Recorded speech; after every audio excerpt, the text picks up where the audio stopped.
네, 아모스 선지자는 아모스 1장, 2장에서 이스라엘의 주변 나라들, 이방 나라 6나라와 그리고 남유다와 북이스라엘 총 8나라죠. 8나라에 대한 그 죄악과 그 죄악으로 말미암은 심판에 대해서 예언을 했습니다.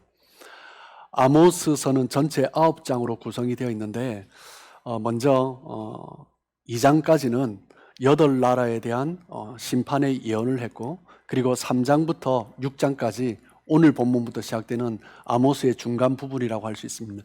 오늘부터 시작되는 이 본문에서는 아모스의 설교가 기록이 되어 있습니다. 세 편의 설교가 기록되어 있고, 오늘 3장은 첫 번째 설교입니다. 3장 1절 말씀을 보시면 이스라엘 자손들아, 여호와께서 너희에 대하여 이르시는 이 말씀을 들으라 라고 시작하고 있습니다. 여러분, 들으라 이렇게 말을 할 때, 저도 설교를 하다가 여러분 다 듣고 계시지만 여러분 이 말씀 꼭 들으셔야 됩니다. 이 이야기는 뭐냐면 정말 중요한 이야기가 시작된다라는 거죠. 정말 놓쳐서는 안 된다라는 것입니다. 그렇기 때문에 아모스는 들으라 라는 말로 설교를 시작하고 있습니다. 이 말을 들은 이스라엘 백성들, 그 마음은 어떨까요? 이방 나라들, 남유다에 대해서 그 죄악과 심판을 예언할 때는 잘 따라갔는데, 북이스라엘 자신들의 죄악과 심판을 이야기할 때는 마음에 많이 불편했겠죠. 그런 상황 가운데 들으라 라고 이야기하고 있습니다. 그 회중들, 청중들의 마음이 어떨까? 또 무슨 이야기를 하려고 하나? 또 우리에게 무엇을 말하려고 이 이야기를 하고 있는가? 그러면서 아모스는 먼저 이스라엘 백성들 모두가 동의할 수 있는 이야기부터 먼저 시작을 하고 있습니다.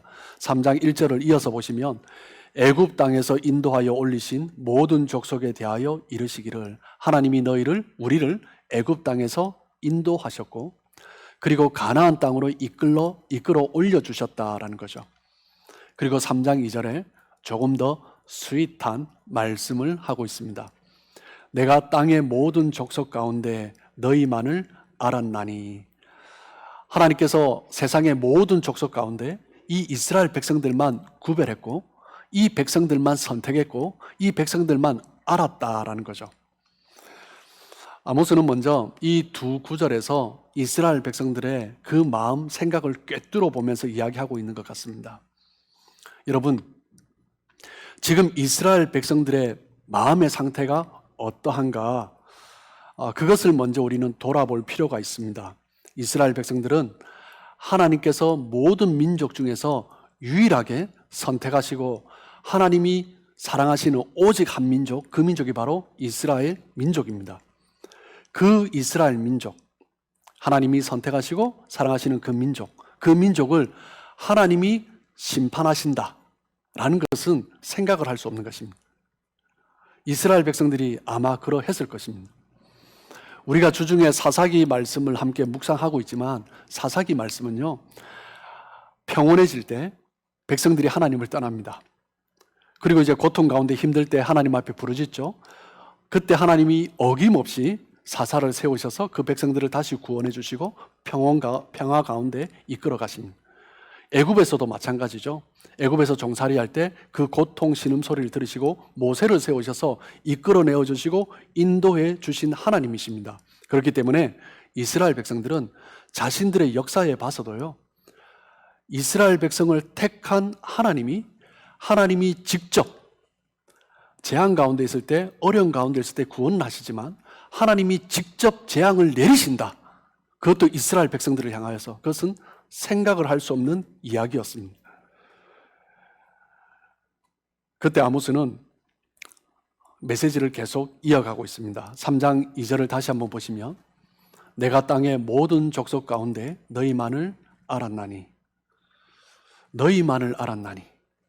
그렇기 때문에 나는 끝까지 너희를 사랑할 것이고 너희를 용서하고 참고 기다리겠다.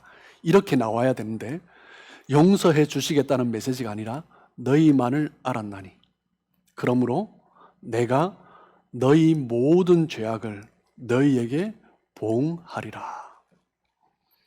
어떻게 보면 역설적입니다. 너희만을 알고 너희만을 사랑하기 때문에 내가 너희를 보응하리라. 너희의 죄악을 용서하지 아니하리라 라고 말씀하시는 것입니다. 여러분, 이스라엘 백성들은 하나님이 땅의 모든 족속 가운데 너희만을 알았나니, 너희를 구원하고 인도한 하나님, 너희를 사랑하는 하나님, 그렇다면 이어서 사랑의 메시지를 기대했을 것입니다. 그런데 선지자는 사람의 기대가 아니라 하나님의 주신 메시지를 그대로 전달하는 사람입니다. 그것이 바로 선지자이고, 그것이 바로 하나님의 사람이고 하나님의 자녀의 바른 모습인 거죠. 아모스와 우리는 공통점이 있습니다. 어떤 공통점이에요? 아모스도 죄악이 가득한 세상 가운데 살아간 사람이고, 우리도 죄악이 가득한 세상 가운데서 살아가고 있는 사람이다라는 거죠. 아모스가 죄악 가득한 세상 속에서 하나님을 믿고 죄악 가운데 신음하고 있는 그 백성들 가운데서 하나님을 믿고 하나님의 메시지를 선포했던 것처럼 우리는 어떠해야 하는가? 우리도 또한 하나님의 사람이라면, 하나님의 자녀라면, 하나님을 바르게 알고 있다면 하나님이 주신 그 메시지를 그대로 전달할 수 있어야 한다는 거죠. 그런데 지금 이 시대를 돌아보면 많은 사람들이 아모스가 말씀을 전하고 있는 그 시대 북이스라엘 백성들처럼 아수르에 의해서 멸망당하기 전에 그 이스라엘 백성들처럼 지금 이 시대 그리스도인들도 많은 사람들이 하나님의 사랑의 메시지를 기대하고 있습니다. 이 땅을 살아가기 너무 어렵기 때문에 하나님의 위로와 격려의 말씀을 기대하며 하나님 앞에 나옵니다. 많은 사람들이 설교를 들으면서 위로를 주는 메시지를 기대합니다. 격려를 주는 메시지를 기대하고 우리를 잘했다 칭찬해 주는 메시지를 기대합니다. 물론 하나님도 위로하시고 격려하시는 메시지를 첫 번째로 생각하십니다. 그렇기 때문에 우리가 들어야 할 메시지, 우리가 알아야 할 메시지, 첫 번째 메시지는 하나님의 사랑입니다. 우리가 너무나 잘 아는 메시지, 하나님은 당신을 사랑하십니다. 이 메시지가 우리가 들어야 할 첫 번째 메시지입니다. 그래서 아모스 3장 2절을 다시 한번 보시면 아모스가 뭐라고 말을 합니까? 하나님의 말씀이죠. 내가 땅의 모든 족속 가운데 너희만을 알았나니. 이 메시지를 먼저 들어야 합니다. 너희만을 알았나니. 여러분, 알았다, 히브리어 뭔지 다들 아시죠? 그죠? 야다입니다. 야다. 야다는 언제 쓰는 단어라고요?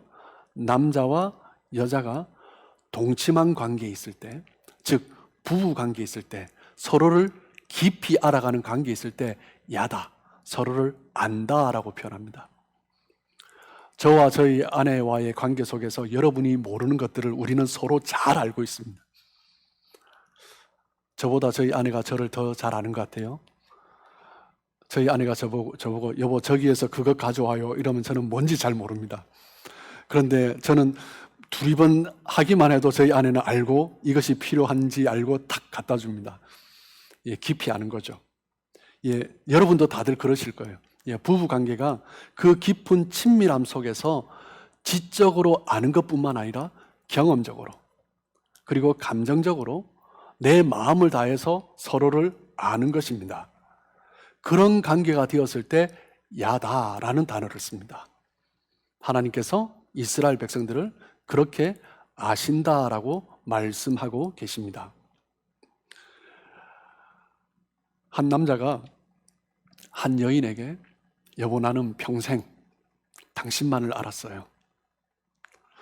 젊은 20대 30대 청년이 자매에게 나는 당신만을 평생 알고 당신만을 사랑할 것입니다. 이 고백도 너무나 로맨틱한데 70, 80을 지난 노부부가 손을 꼭 잡고 걸어가면서 여보 나는 평생 당신만을 안 것이 얼마나 행복한지 몰라요. 이렇게 고백한다면 얼마나 그것이 더 로맨틱하고 깊은 사랑의 관계의 고백이겠습니까? 하나님은 이렇게 우리를 사랑하시는 거죠. 이스라엘 백성들이 때로는 불순종하고 연약한 모습이 있다 할지라도 인생을 그렇게 깊이 살아온 노부부의 고백처럼 하나님은 여전히 그들을 사랑하시고 그 백성들을 기억하시고 알고 계시는 분이십니다.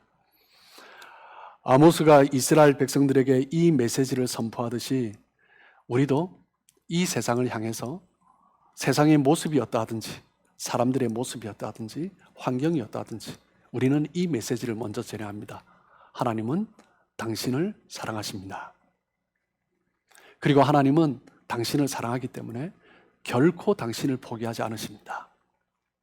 그것이 우리가 먼저 들어야 할 메시지이고 우리가 선포해야 될 메시지입니다.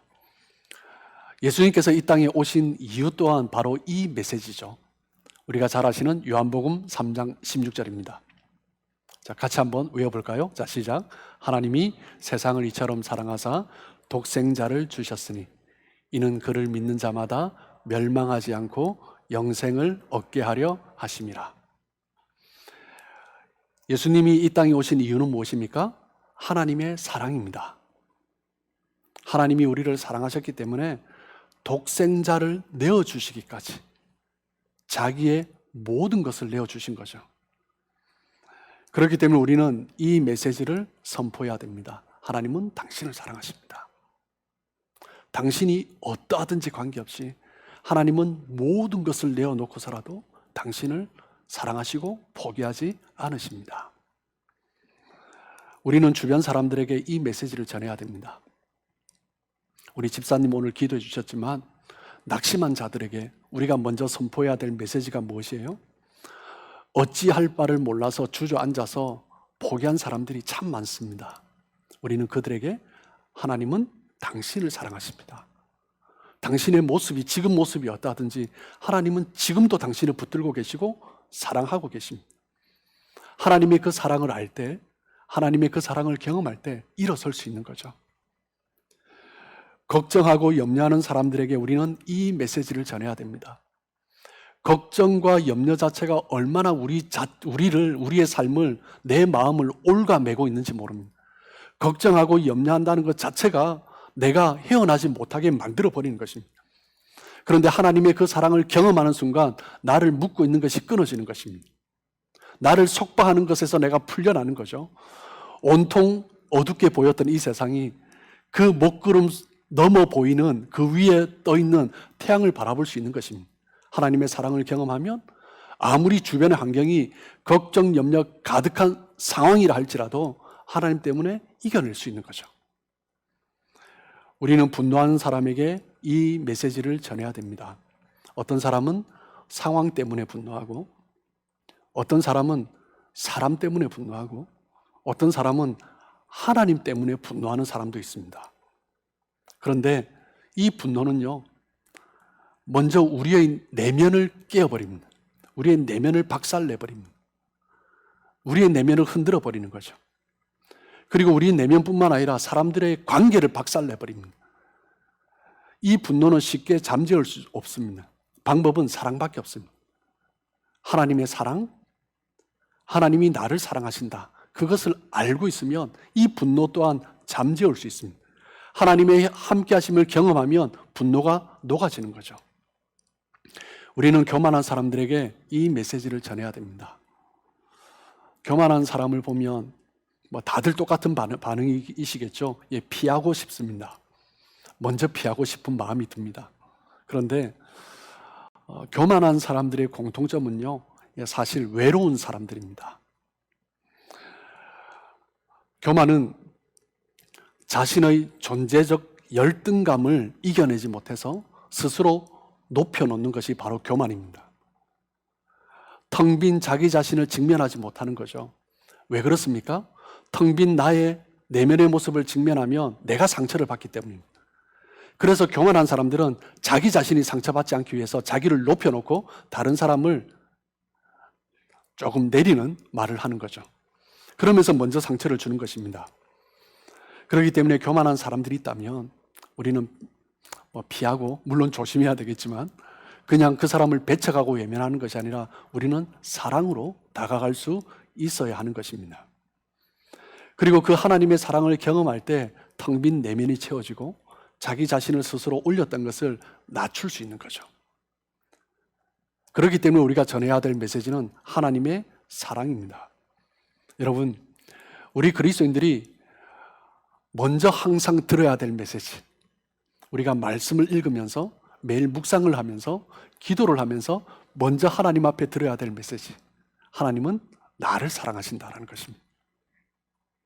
그 사랑에 대한 경험이 확실하면 결코 흔들리지 않습니다. 그리고 두 번째 전해야 될 메시지는 바로 하나님의 공의입니다. 하나님은 죄를 심판하십니다. 아모스 3장 2절 이어서 보시면, 그러므로 내가 너희 모든 죄악을 너희에게 보응하리라. 너희 모든 죄악을 너희에게 보응하리라. 우리가 하나님 앞에 들어야 하고, 그리고 우리가 전해야 될 메시지는 하나님은 심판하신다라는 거죠. 하나님은 죄를 그렇게 두리뭉실하게 덮어두고 넘어가시는 분이 아니라 그 죄에 대해서 심판하신다라는 것입니다. 하나님은 사랑의 하나님이시죠. 동시에 하나님은 공의의 하나님이십니다. 하나님은 그 백성을 사랑하시기 때문에 그 죄를 결코 용납하지 않으시는 것이요. 우리 하나님의 사람은 어떤 사람입니까? 부패한 것에 대해서 잘못되었다 말할 수 있어야 합니다. 틀린 것은 틀렸다라고 말을 할 수 있어야 됩니다. 때로는 무시당한다 할지라도 잘못된 것은 잘못된 것이다 말할 수 있어야 합니다. 요즘 가장 심각한 문제 중에 하나가 동성애 문제입니다. 사회적으로도 이슈가 되어 있을 뿐만 아니라 교회적으로도 굉장히 문제가 되어 있습니다. 요즘 미국 교회, 캐나다 교회 보면 이 동성애 때문에 많은 교회들이 지금 어찌할 바를 몰라서 갈팡질팡하고 있습니다. 그런데 이 동성애자는 어떻게 보면 조금 우리가 넓게 포용해서 보면 사회적으로 해악을 직접적으로 끼치진 않습니다. 이게 무슨 의미냐면 강도짓을 하거나 폭력으로 다른 사람을 희생시키거나 그러지는 않는다라는 거죠. 동성애는 성적 취향이 다른 사람입니다. 성적 취향이 다르다는 이유만으로 엄청난 모멸을 받아온 것이 사실입니다. 그렇기 때문에 점점 현대화되면서 인권적인 차원에서 그러면 안 된다라고 말하기 시작한 거죠. 그런데 이 북미에서 미국, 캐나다, 서양권에서 가장 무서운 말 중에 하나가 바로 차별이라는 단어입니다.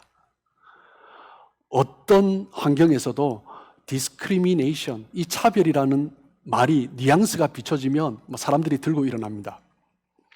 어떤 개인이든지 어떤 집단이든지 부당한 이유로 차별을 당했다. 그것은 사회적으로 큰 문제를 일으키는 거죠. 그러면서 동성애에 대해서 인정해 주기 시작했습니다. 동성애를 인정해 주기 시작하니 서서히 동성애자들이 음지에서 나오기 시작하는 거죠. 그리고 자기가 동성애인지 몰랐던 사람들도 그것을 접하게 되면서 그쪽으로 가는 사람들이 생기기 시작합니다. 그러다가 사회적으로 늘어난 동성애자들이 위치를 차지하게 되면서 힘이 더 강해지고, 그러면서 사회적으로, 정치적으로 목소리를 내기 시작하는 것입니다. 지금 세계적으로 가장 시총가가 제일 높은 회사죠. 애플의 팀 쿡 회장도 여러분 잘 아시겠지만 동성애자입니다. 자기 스스로 한동안 사람들은 다 알고 있었지만 게이라는 것을 밝히지 않았습니다. 그러다가 2014년경에 한 잡지사에 기고를 하면서 자기 자신이 동성애자라는 것을 드러내었습니다. 그러면서 무엇을 말했냐면, 소외당하는 사람들, 동성애자들이 위안을 받고 격려를 받을 수 있다면 나의 개인적인 사생활은 기꺼이 희생할 수 있다라고 말하면서 자기 자신이 게이인 것을 드러냈습니다. 팀쿡뿐만 아니라 경제계, 연예계, 학계, 정치계 얼마나 많은 동성애자들이 소리를 내고 있는지 모릅니다. 점점 더 큰 영향력을 형성하고 소리를 내면서 경제권, 학계, 정치권뿐만 아니라 교회 안에까지 들어와 있습니다. 제가 얼마 전에 들은 소식에 의하면 미국의 굉장히 보수적인 개혁교단입니다. 그런데 그 동성애가 들어오기 시작해서 이 교단에서는 뭐라고 표현하냐면 개교회에게 결정권을 맡긴다라고 표현했습니다. 저는 깜짝 놀랐습니다. 그런 교회까지. 물론 기독교인들이 잘못한 것이 있습니다. 동성애자들을 배척하고 모멸한 것입니다. 그것은 잘못된 거죠. 하지만 잘못된 것은 잘못된 것입니다.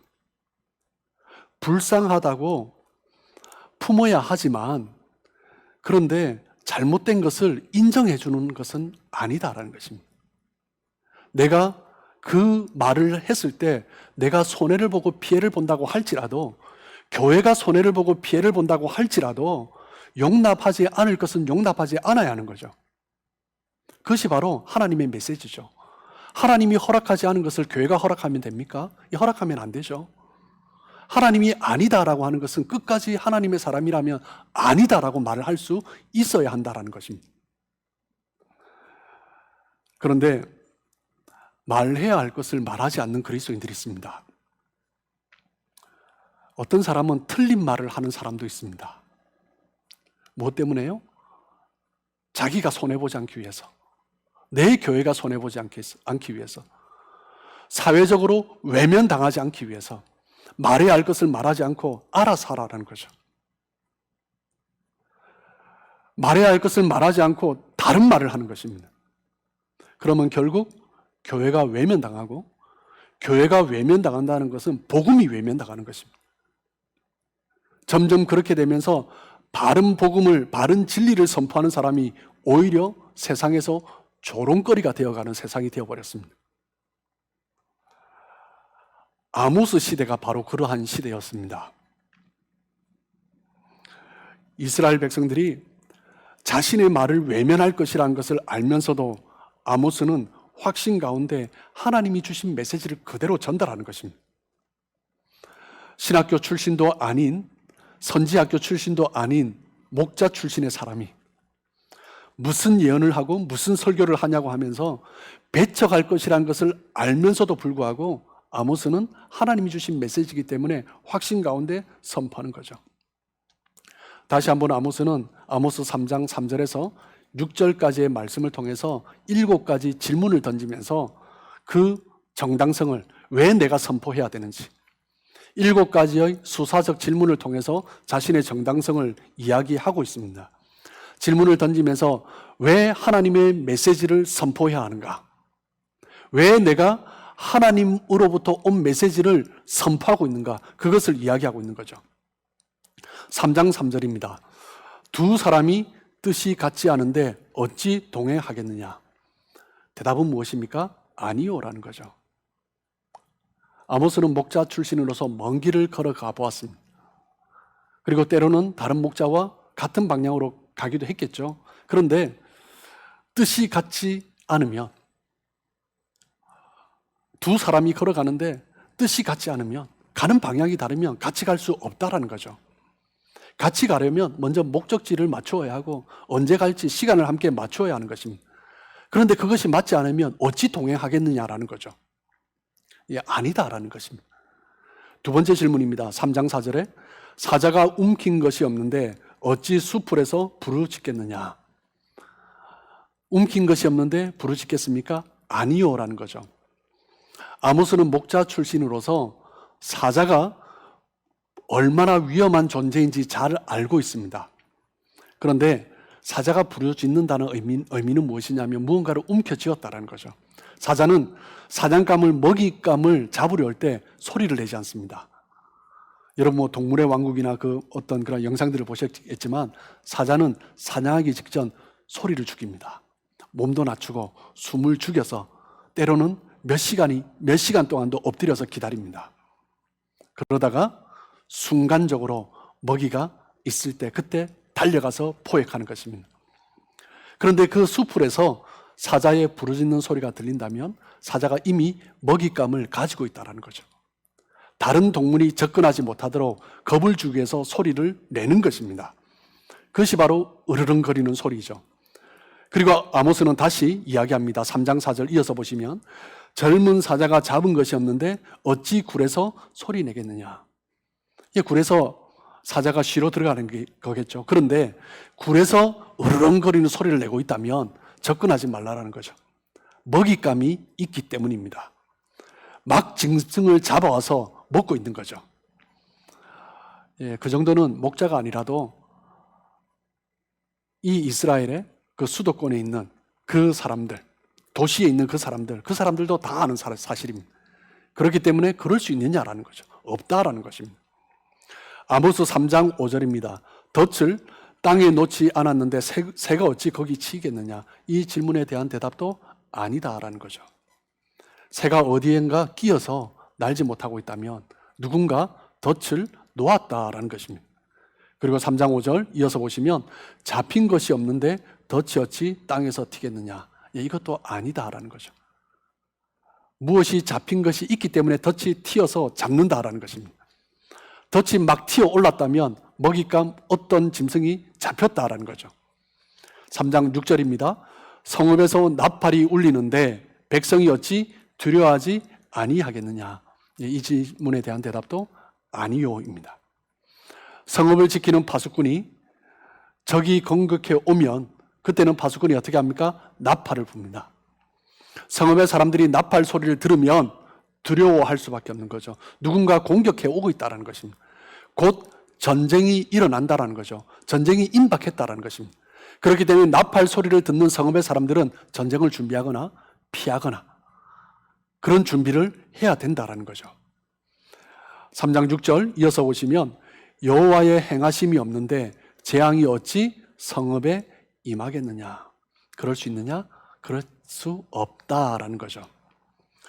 하나님이 허락하지 않으시면 참새 한 마리도 떨어지지 않습니다. 하나님이 허락하지 않으시면 재앙이 임할 수 없다라는 거죠. 하나님이 허락하셨기 때문에 재앙이 임한다라는 겁니다. 재앙이 내린다면 그 누구도 막을 수 없다라는 거죠. 하나님께서 내리시는 재앙이라면. 아모스 선지자는 7가지 수사적 질문을 던지면서 이스라엘 백성들의 동의를 구합니다. 그러고 난 다음에 이제서야 자신이 하고 싶은 말을 하고 있습니다. 3장 7절을 보시면 3장 7절은 7가지 질문을 던지고 잠시 멈춘 다음에 이제 질문이 아니라 명제를 이야기하고 있습니다. 주 여호와께서는 자기의 비밀을 그 종 선지자들에게 보이지 아니하시고는 결코 행하심이 없으시리라. 이것은 질문이 아니라 명확한 사실입니다. 이것에 대해서 이스라엘 백성들이 이미 그렇게 믿어온 것입니다. 하나님께서 하나님의 메시지를 선포하려고 할 때는 하나님의 선지자 사람을 세우셔서 보여주시고 그 선지자를 통하여서 하나님의 메시지를 선포하셨다라는 거죠. 그리고 아모스는 이스라엘 백성들에게 이스라엘 백성들이 동의하는 명제를 이야기하고 난 이후에 또 다시 질문을 합니다. 앞에 했던 질문을 다시 하죠. 그런데 앞에 했던 질문 중에 사람과 동행하는 것, 새가 짐승이 덫에 걸리는 것, 그것보다 더 무거운 질문을 던지고 있습니다. 3장 8절에 보시면 사자가 부르짖은즉 누가 두려워하지 아니하겠느냐. 앞서 했던 질문을 다시 하면서 대답해 보라고 다그치고 있습니다. 사자가 으르렁거리는데 누가 두려워하지 않겠느냐라는 거죠.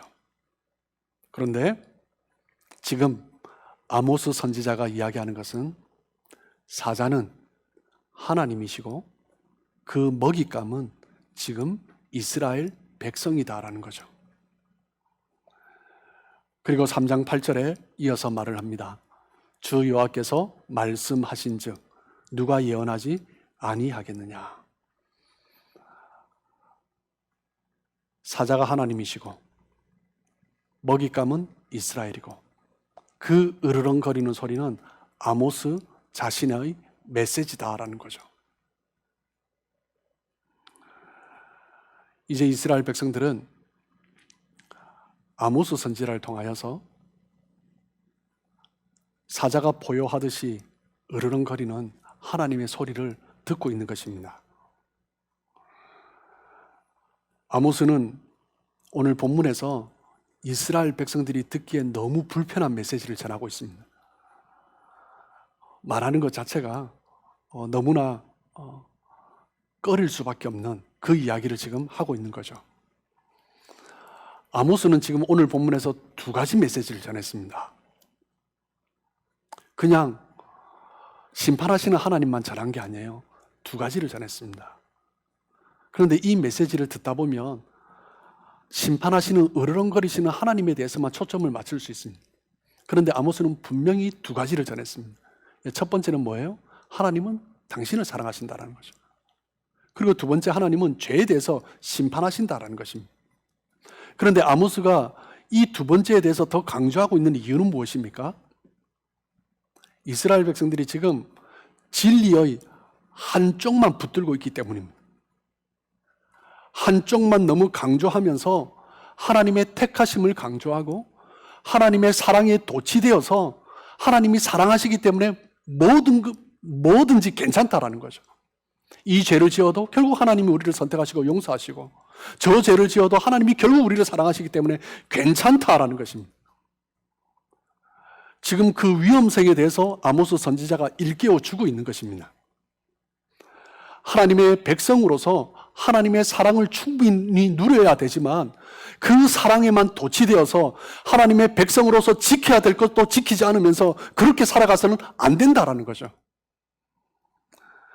하나님의 사랑을 입은 사람, 하나님의 선택을 받은 사람은 그 은혜에 걸맞는 삶을 살아야 한다는 것입니다. 그렇지 않을 경우 하나님이 내리시는 재앙을 경험하게 될 것이다. 그것을 이야기하는 것입니다.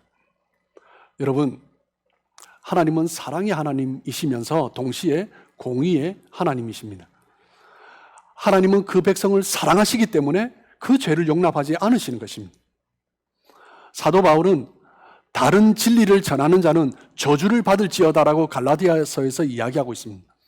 그런데 다른 진리를 전하는 것, 다른 복음을 전하는 것도 저주받을 죄이지만 또 우리가 기억해야 될 것은 진리의 다른 면을 말하지 않는 것도 굉장히 위험한 것입니다. 진리의 양면성이 있는데 내가 듣고 싶은 한쪽 진리만 붙들고 있는 것도 우리가 하나님 앞에서 너무나 위험하다는 거죠. 지금 이스라엘 백성들의 잘못이 그것입니다. 이스라엘 백성들이 붙들고 있는 진리가 잘못된 것이 아닙니다. 그런데 하나만 붙들고 있는 거죠. 하나만 붙들고 있다 보니 그 인생의 삶이 얼마나 잘못된 삐뚤어진 길로 가고 있는지 그것도 깨닫지 못한 채 살아가고 있는 것입니다. 여러분, 이 시대 우리가 이 아모스의 메시지를 드려야 됩니다. 강단에서 선포되는 수많은 메시지들, 우리는 하나님의 사랑하심을 선포하고 듣고 있습니다. 그 메시지를 드려야 됩니다. 그런데 너무 한쪽에만 치우친 메시지를 전하고 듣고 있지는 않는가? 하나님은 어떤 사람이라도 사랑하시고 어떤 죄인이라도 용서하십니다. 하지만 동시에 하나님은 공의의 하나님이십니다. 하나님은 회개하지 않는 자, 끝까지 회개하지 않는 자, 죄에서 돌이키지 않는 자,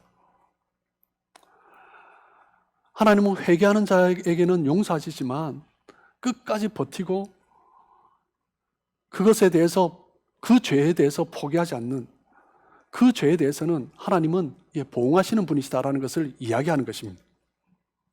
여러분, 우리가 기억해야 될 것은 이 두 가지 메시지입니다. 하나님은 우리를 사랑하십니다.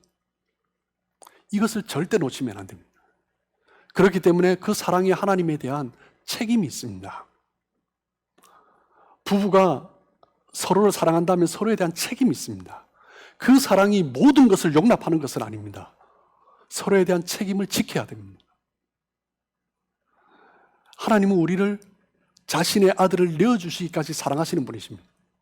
그렇기 때문에 우리는 하나님의 백성으로서 우리가 행해야 될 책임이 있습니다. 그 책임을 다하며 살아야 하는 거죠. 그렇기 때문에 하나님은 공의의 하나님으로서 우리를 책망하시는 것입니다. 하나님이 어떤 분인지 알지 못하면, 하나님이 어떤 분인지 확신하지 못하면 하나님의 메시지를 한쪽만 붙듭니다. 그리고 말해야 될 것을 말하지 못하는 거죠. 내가 손해보고 외면당하기 때문에. 아모스 선지자는 확신 가운데 두 가지 메시지를 전하고 있습니다. 흔들림 없이. 내가 어떤 멸시를 당한다 할지라도, 어떤 외면을 당한다 할지라도 이것이 하나님의 메시지니까, 이것이 하나님의 진리니까 아모스가 전하는 이 메시지가 바로 하나님께서 우리에게 들려주시는 메시지로 들으시기를 주님의 이름으로 축복합니다. 그리고 이 아모스가 전한 이 메시지를 여러분이 여러분의 삶의 자리에서 때로는 다른 그리스도인들에게, 때로는 믿지 않는 사람들에게 하나님은 당신을 사랑하십니다. 하나님은 죄를 미워하십니다. 그렇기 때문에 우리는 하나님 앞에 나아가야 합니다. 그 메시지를 증거하는 하나님의 사람 되시길 주님의 이름으로 축복합니다.